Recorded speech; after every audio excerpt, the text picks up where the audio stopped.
Sinabi ni Batangas 1st District Representative Leandro Leviste na mas pumaldo sa kontrata ang tinaguriang contractor at CWS Party List Representative Edwin Gardiola.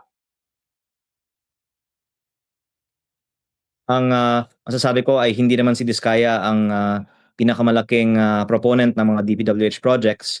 Ang sinabi sa akin mismo ng ICI, mas malaki pa ang mga kontrata na nakuha ni Congressman Edwin Gardiola. Dahil siya nga ay nasa Kongreso, siya ay nakaka-access sa malaking pondo sa DPWH. Batay din anya sa mga dokumentong iniwan ng yumaong dating DPWH Undersecretary Maria Catalina Cabral, nakapangalan na sa mga kumpanyang konektado kay Gardiola ang ilang proyekto kahit di pa dumadaan sa bidding process. Ang isang kasamahan ko sa Kongreso, si Congressman Gardiola, ay mismo kontraktor sa pamamagitan ng mga kumpanyang konektado sa kanya sa mga proyekto sa aking distrito.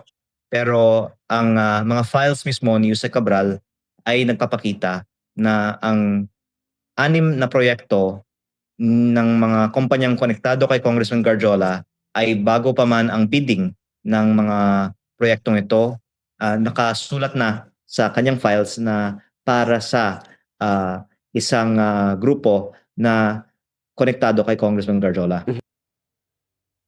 Kaya git ni Leviste, dapat protektahan at isapubliko ang mga dokumento ni Yusek Cabral dahil posibleng ito ang susi para matukoy kung sino ang dapat managot sa flood control scandal.